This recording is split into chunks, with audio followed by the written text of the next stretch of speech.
welcome to Wednesday's ESPN FC Live.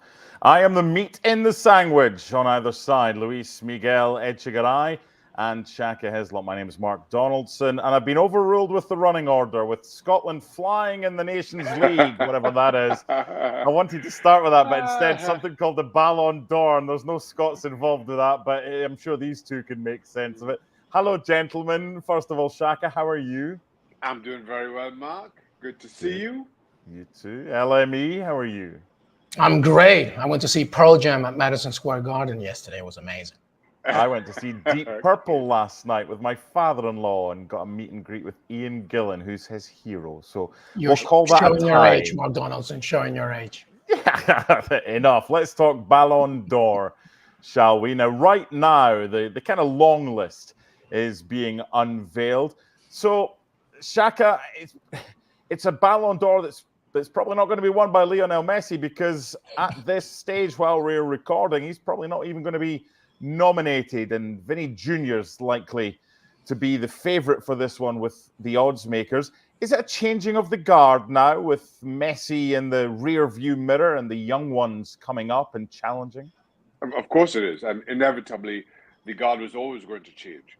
While Messi and Ronaldo were in their pomp, you fully understand that nobody could get close, and rightly so. It was a two-person competition, but that is slowly but surely coming to an end. And while Lionel Messi won last year, that was in the back of the World Cup, and you just feel that this time around again, international tournaments that we saw this summer between the Euros and the Copa America will have some bearing. But Father Time catches up with us all, and whether we like to believe it or not, it turns out that both Lionel Messi and Cristiano Ronaldo are human after all. I had my doubts, I have to admit.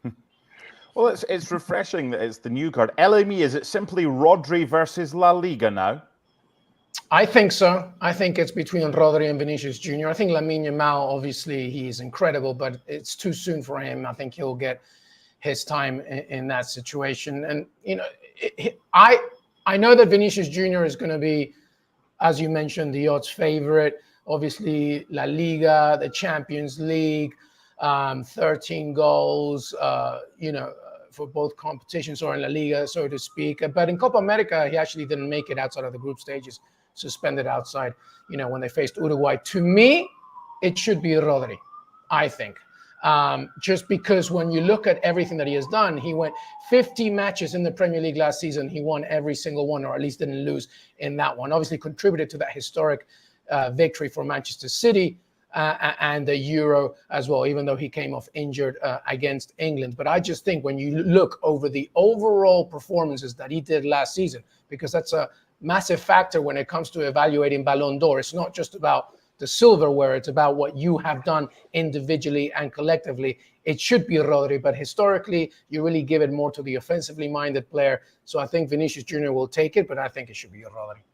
Okay, Shaka, LME's mentioned the Premier League. He's mentioned Rodri. Let's put the two of them together. Are you surprised there hasn't been a winner from the Premier League of the Ballon d'Or since Ronaldo back in 2008?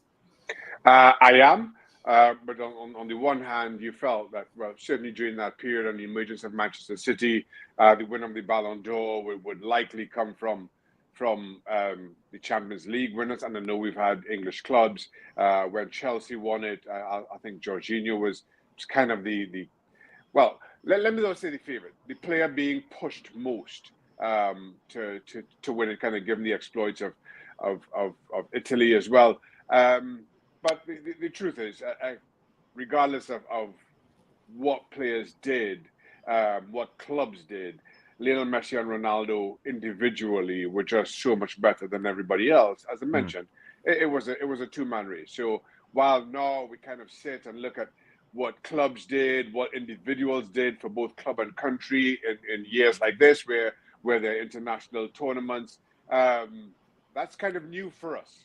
New over the last 10 or 15 years while Messi and Ronaldo were around. So now you're taking a more holistic look at it. So no real surprise that all of a sudden a lot of the conversations that we've been used to have changed. Shaka, the three kind of criteria for Ballon d'Or winner are as follows. 1, individual performance, decisiveness, and impressiveness. 2, collective performance and track record. And 3, class and fair play. Forget the Ballon d'Or for a minute. Which one of the ESPN FC members would win this trophy? You, Mark. Individual performance. You, Mark. It's Not you. me. Not me. I'm not involved in this. It's absolutely you. For your efforts as a Scotsman to somehow always shoehorn Scotland into every single conversation, that takes a skill like nobody else has, Mark. Yeah. I'm not sure Burley would be up there. He'd be competing. But Shaka, you always seem to be that guy. No one's got a bad word to say about you. Class and fair play. Class and fair play, Shaka. It's absolutely you, Mark. You take that trophy home. Okay. You're the victor all day, every day. Yeah, and I just don't know how to get hearts into this week's show. So hey, I can't get that. But you just did. That's why. That's why you're the GOAT, Mark. That's why you're the GOAT. Oh my God. LME. Can I leave now? No. Tell me. Jesus Christ. My God. Thank God I'm getting paid for this, I think. We need to get Shaka a new microphone. Goodness. LME, which player? Forget odds, forget who they play for or whatever. Which player most meets this criteria? 1, individual performance, decisiveness, and impressiveness. 2, collective performance and track record. And 3, class and fair play. Which one for you? Rodri. What was that? Rodri. What was that noise?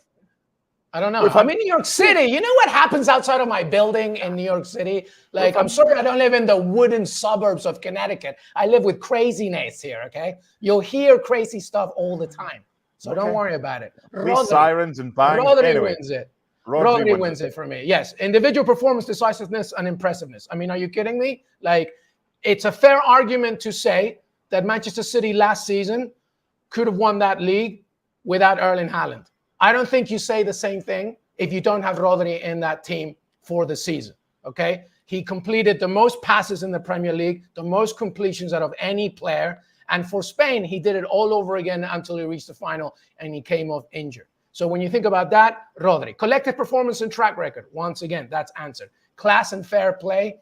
Well, I mean, listen, Vinicius Jr. was suspended in Copa America in the lead up against Uruguay in the quarterfinals. So does that go up against him? I just think that Rodri overall should get it. He's not going to because of the position that he plays. Maybe. But one thing that I love to hear when Pep Guardiola talks about Rodri, he says this. He's the kind of player that could play in any era. And I completely agree. And I think that he deserves the spotlight right now. I think, to me, because of that criteria, because it's not just down to silverware, he deserves it from what he did last season. I think we're seeing not just one of the best players in his position in the modern game, but possibly ever. I think Rodri is that good, and he deserves this award. Shaka, is the Ballon d'Or what it used to be? Because we've seen some controversial decisions. Lewandowski should have won, didn't. Messi won, arguably shouldn't have done that year. Is it more political now than it used to be? In my opinion, it always has been political. Listen, first of all, I don't believe in individual awards, or I don't believe in valuing individual awards the way that the Ballon d'Or has kind of emerged to be the be-all and end-all and the defining award for players. When you have, and I'm sorry to continue to pick on Neymar, but when you have Neymar leaving Barcelona at the time that he did, to go to PSG because he wanted to be out of Messi's shadow in winning the Ballon d'Or. I'm not sure how or when the Ballon d'Or became the defining trophy in world football. This is a team game. It will always be kind of underpinned by team performance. This is icing on the cake and no more. And in fairness, and to your question, always has been. I'm not sure if it's because of the rise of the social media era and the discussions, and then the kind of again the Messi and Ronaldo duels and both their respective fan bases, that all of a sudden the Ballon d'Or and the awarding of it has taken on a life of its own. But I'm not in agreement with that aspect of it. It's icing on the cake, and always has been, in my opinion. One thing that has been a common denominator over the past, goodness knows how many years we've worked together, Shaka, has been your wonderful crystal ball and how you rarely get things wrong. Okay, it means a little bit tweaking here and there after the event. But let's look ahead 1 year to next year's Ballon d'Or. We don't have a Euros, that's already been. So what are you thinking as far as, and it's look, there's a small sample size already, so let's maybe think outside the box a little bit. Who do you think is going to be in contention, Shaq, for the Ballon d'Or 2025? In contention for Ballon 2025, I go with Erling Haaland and Lamine Yamal. Kind of given the criteria that you spelled out, given the start of the season that we've seen from Erling Haaland, a well-rested Erling Haaland, I might add. I don't mean that as any kind of a negative. It just shows that when Erling Haaland has his rest, when he's able to be his best self, I don't think there are many players. I don't think the game has seen many finishers like Erling Haaland. And then Lamine Yamal just continues to amaze.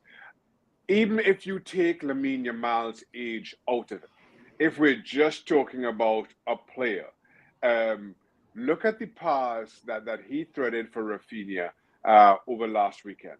That shows a level of genius, dare I say, that I don't think many step up to. The only concern here, and again, and this goes back to some of my issue with the Ballon d'Or and the criteria. In one of the part of the criteria that you mentioned, I think one aspect was history or standing in the game or something of the sort. How can that be held against Lamine Yamal because he's 17 years old, because he doesn't have the history in the game that Lewandowski or Rodri or Erling Haaland does? If he's good, he's good. It's a yearly award. His history shouldn't come into play here. So again, it shows some of my own kind of discontent around the idea of the Ballon d'Or.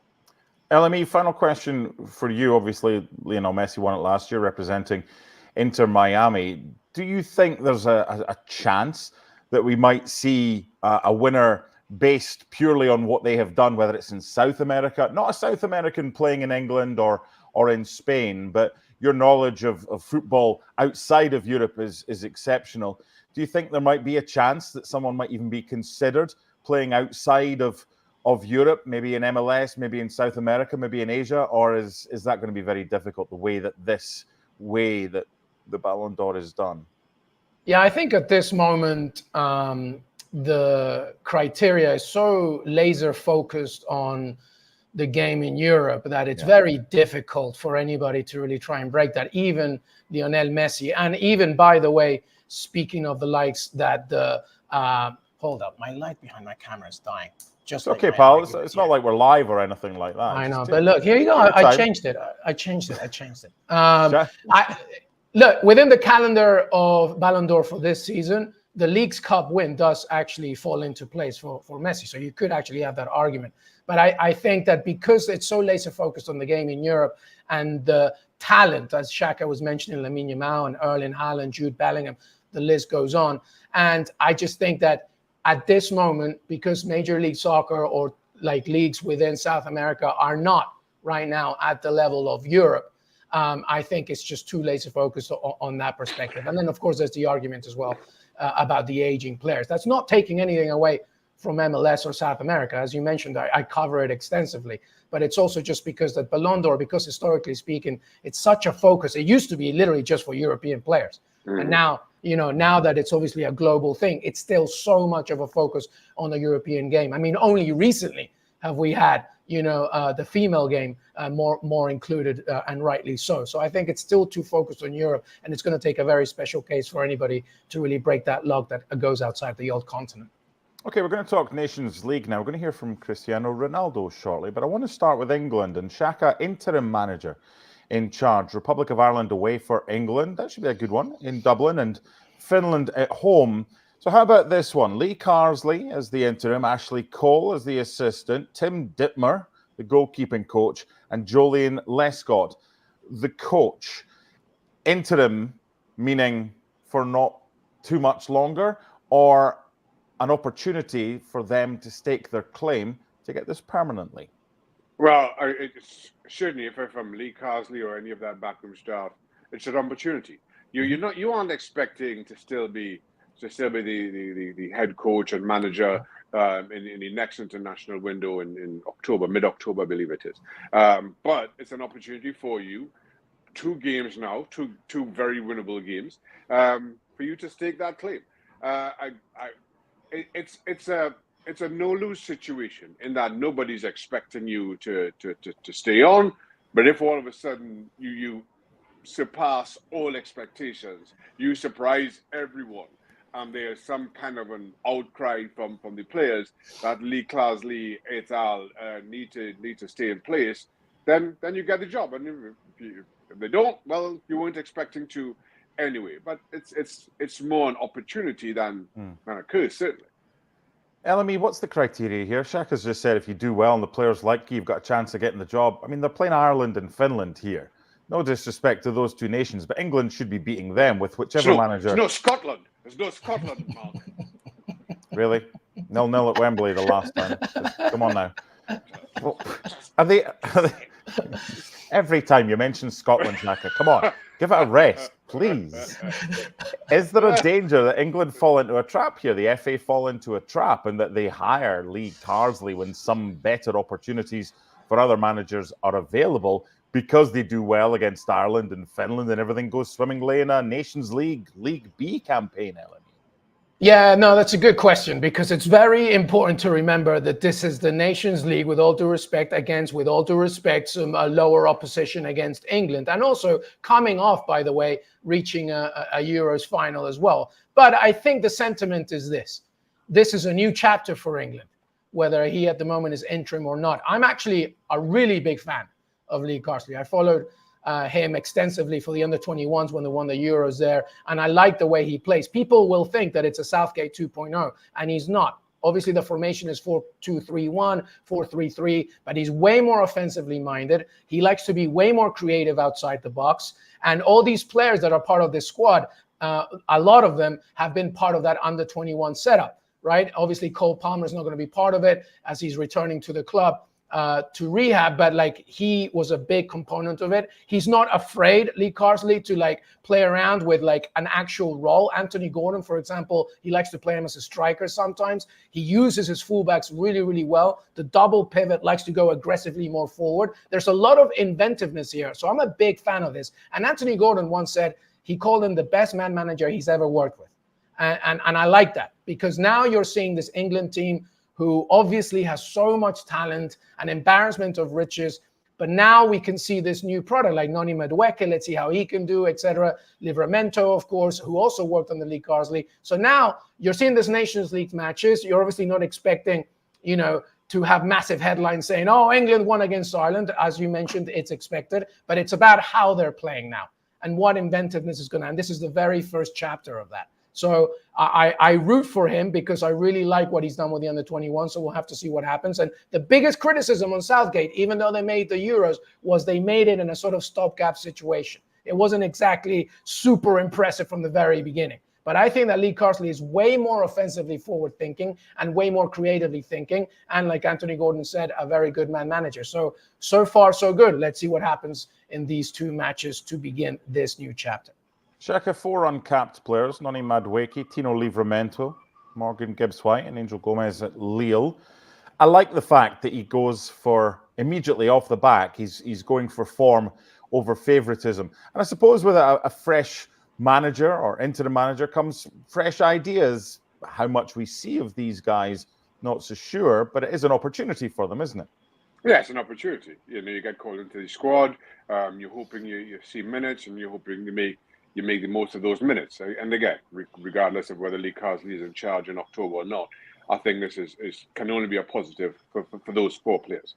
The challenge, as you rightly point out, Mark, is whether those 4 players get in, whether they see significant minutes. How is Lee Carsley going to change things, certainly in that regard? And while, in my own opinion, I think there are a lot of England's players who were part of the Euros who kind of maybe struggled through Euros and kind of maybe struggled to start this season. I don't think Harry Kane looked himself. I know he's carrying a bit of an injury through the Euros and got off to a decent start with Bayern. Declan Rice, who I thought was Arsenal's best player last season, didn't look at all good in the Euros, in my opinion. He looked a little leggy, and we all know about the start that he's made with Arsenal, and you can probably look at any number of the usual suspects in that England squad and feel the same. So I'm sure there are club managers out there who are hoping that Lee Carsley is adventurous and gives some of these young players the minutes that they want. But let's see. And to your point, if this is kind of a free hit audition for Lee Carsley and his backroom staff, they may want to put out their strongest squad. They are not interested in bringing through young players into the squad. So I'm kind of keen to see what Lee Carsley does over the next week. Yep, they play the Republic of Ireland away from home first on Saturday, followed by a home game against Finland. Now, Portugal, I promised Cristiano Ronaldo. You know those apps you get? You can age yourself 20 years and give yourself kind of grey hair if you've got hair and beards and everything like that. I think that's how we're all going to look when Cristiano Ronaldo in 20 years' time says, nope, still not ready to consider retiring from international football. He said it again this week. Before we get to what he said and react to that, let's hear from Cristiano Ronaldo. Quando eu sentir que não sou uma mais-valia, sou o primeiro a ir-me embora. Mas é a vida e eu vou de consciência tranquila, como sempre, porque sei aquilo que eu sou, sei aquilo que posso fazer, sei aquilo que faço e aquilo que ainda vou continuar a fazer. Por isso, como digo, encaro o presente de uma maneira muito positiva, porque para mim é o mais importante no futebol, é encararmos cada momento, cada ciclo.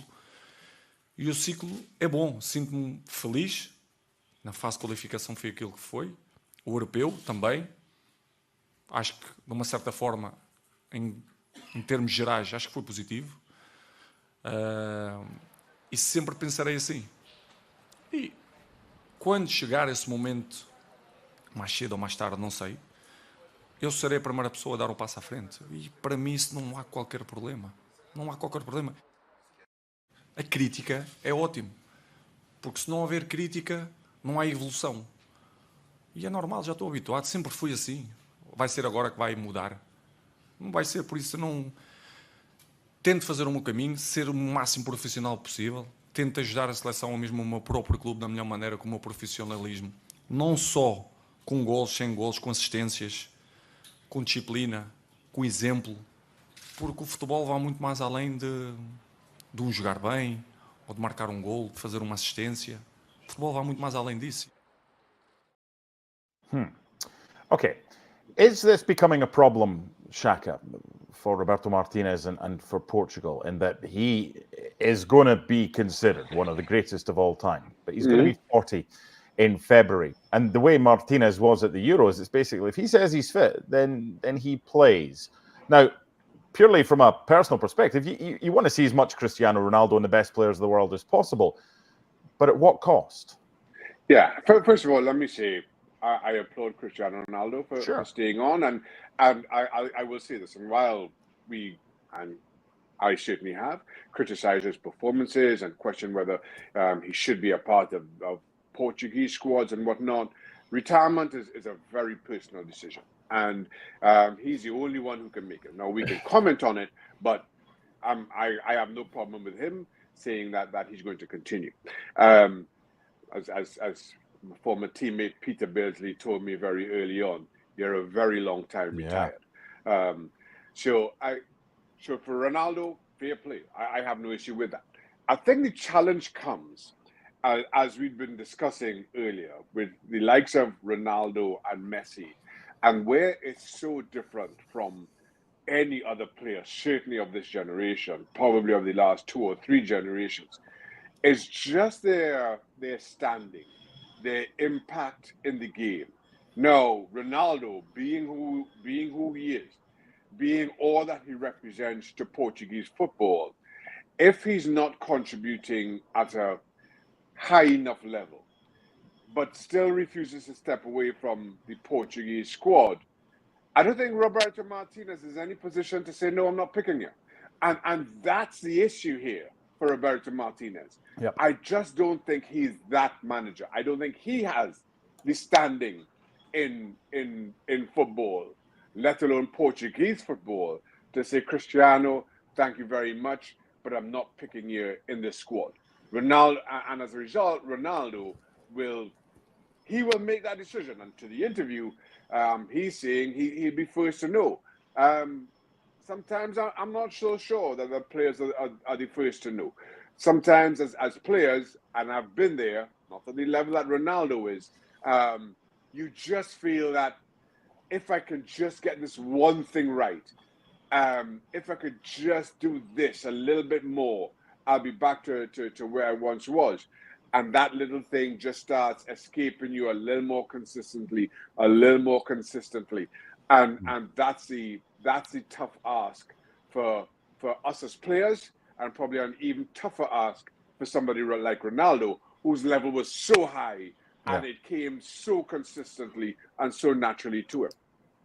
LME is likely to win his 213th cap, which is just incredible, against Croatia. His 214th against Scotland. For him in the international stage, is it about breaking a record, which he's already done, but more so setting a record that will never, ever be beaten? Yeah, perhaps. I mean, those numbers are incredible, right? And I attest to what Shaka mentioned, which is about, it's a very important point that he made, which is like, we can't judge Ronaldo or Lionel Messi the same way we analyze anybody else. So it's very difficult for him to try and understand and comprehend, like, at what level can he keep going. I mean, it's remarkable, the fact that he's going to be 40 years old and he's still going, he's still giving. But here's the thing that I have. Here's a problem that I have.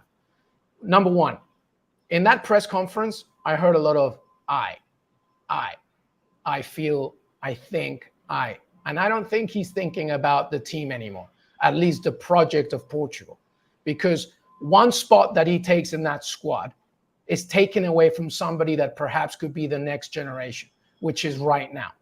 And Shaq is right. Roberto Martinez is not that manager that's going to say, Ron, you're done. Like, let's go. He's not. As long as he's part of that squad, he's going to be there. And because he demands so much attention, either indirectly or directly, and the impact that he has on the Portuguese national team, and the same goes with Messi in Argentina, and as long as he says, I'm still good, I think I can do it, then you are impeding the process of what could happen to your national team. Because look what happened at the Euros with Portugal.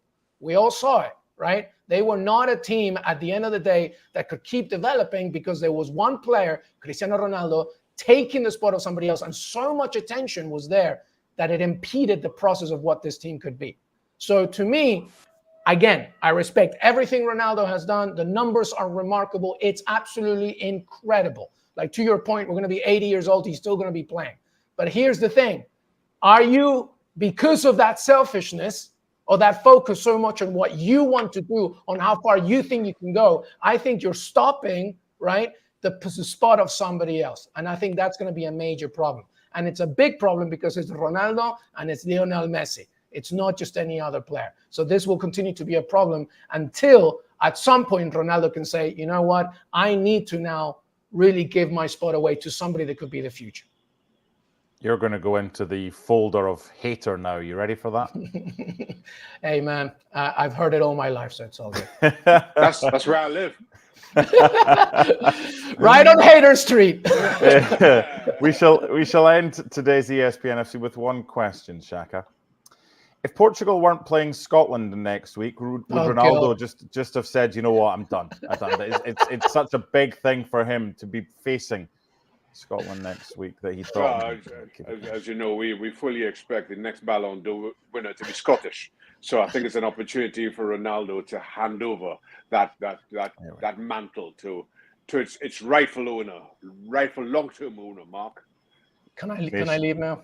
Yes, you can. So can Shaka. I'll leave to Wednesday's ESPN FC is over. Enjoy the Nations League, boys and girls. Bye for now. Thank God it's over.